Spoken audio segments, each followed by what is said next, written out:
Oi, tudo bem? Neste momento em que eu estou gravando, ainda estamos em pandemia. No início de tudo, foi muito difícil para todo mundo, literalmente.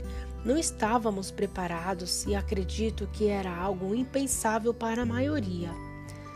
Ainda tem sido muito difícil, mas no início fomos muito surpreendidos por essa realidade que parecia mais um pesadelo difícil de acreditar. Ficamos sem respostas a princípio, todo mundo sem saber exatamente o que fazer. Um sentimento de impotência tomou conta ao ver vidas e histórias interrompidas de maneira dolorosa, violenta, assustadora. Mortes recorrentes, sem a possibilidade de ver e despedir de seu ente querido que se foi repentinamente. São sentimentos e emoções diferentes no processo do luto de quem fica.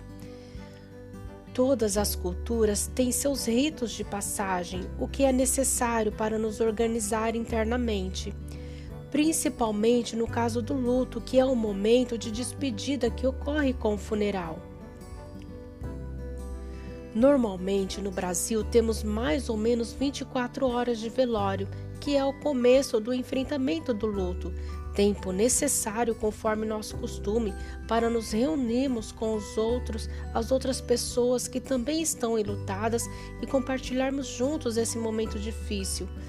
Por mais difícil que seja, é um momento necessário para o início de um processo que nos permite enfrentar a presença da morte, onde o contato com a pessoa morta traz para quem fica a oportunidade de se conectar com a realidade da morte, favorecendo o melhor entendimento dessa triste realidade. Mas, com a pandemia, tivemos uma alteração brusca, com muito menos tempo para se concretizar uma morte, onde nem o corpo é possível ver, limitando as pessoas de se reunir e expressar o que sente naquele momento, impedindo uma conversa entre os demais enlutados. E nesse momento tão delicado, onde o abraço é um dos melhores remédios para amenizar a dor, ficou contraindicado. Após o sepultamento, as pessoas vão para a casa sozinhas.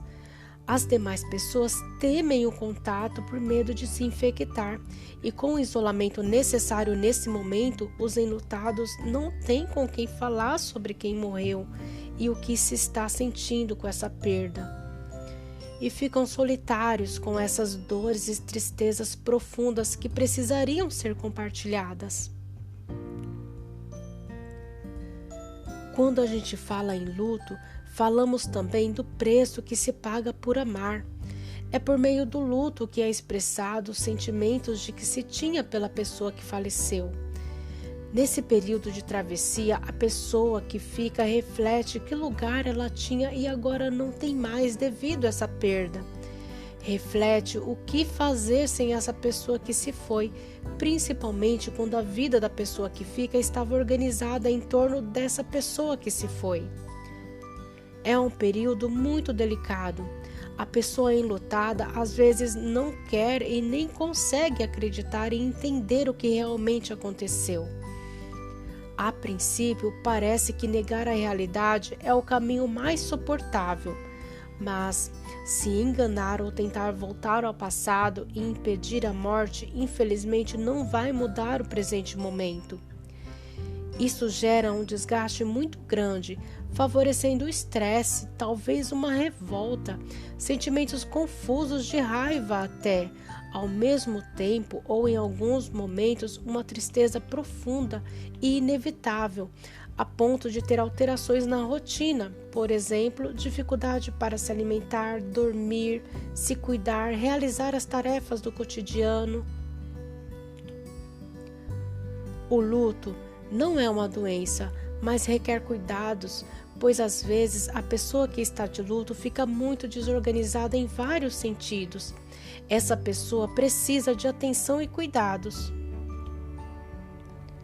O luto não é uma palavra desconhecida.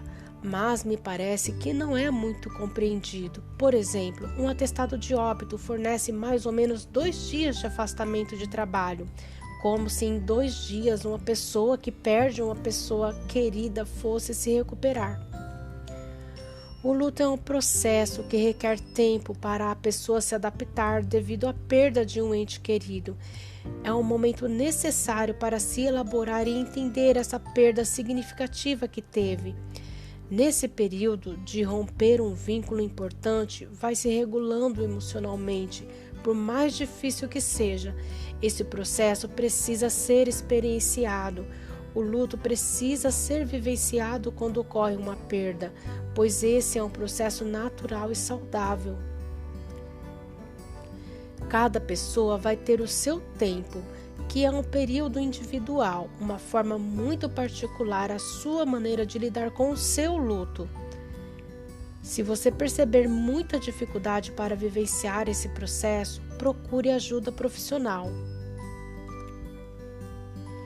Olha, eu preciso avisar que esse é o nosso último episódio nesta temporada. Tive a oportunidade de aprender muito aqui. Foi uma experiência incrível para mim. Foi possível fazer nessa primeira temporada uma introdução do que gostaria de passar enquanto informações e orientações necessárias para a vida.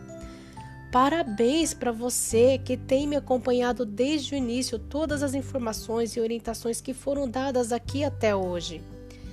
Eu expliquei que é normal de sentir, expliquei o que é normal de sentir e que quando muito intenso e duradouro pode ser sintomas ou que passam a incomodar.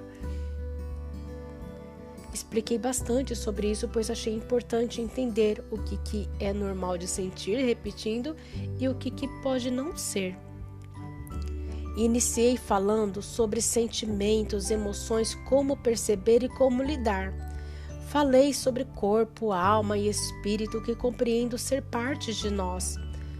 Orientei como identificar e lidar com os desgastes e sintomas emocionais seus e dos outros.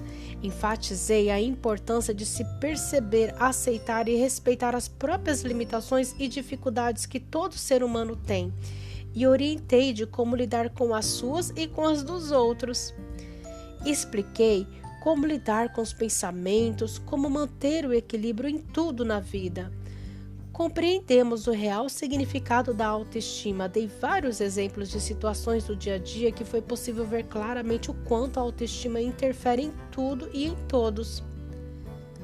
Tivemos recentemente uma jornada sobre autoconhecimento, onde foi possível, com a bagagem das orientações anteriores, compreender sobre os tipos de temperamentos e sabotadores que existem em nós e como identificar o próprio temperamento e os próprios sabotadores da mente. Orientei de como lidar em cada percepção de si. Embora foram orientações importantíssimas para se levar para a vida toda e ainda auxiliar outras pessoas, nada substitui um acompanhamento com um profissional para, de forma assertiva dentro da sua particularidade, lhe orientar as ferramentas adequadas para você utilizar no seu dia a dia, que não é um mar de rosas, e você, como todos, ser humano, não é de ferro. Espero que você me acompanhe na próxima temporada. Psicóloga Cristina, até breve!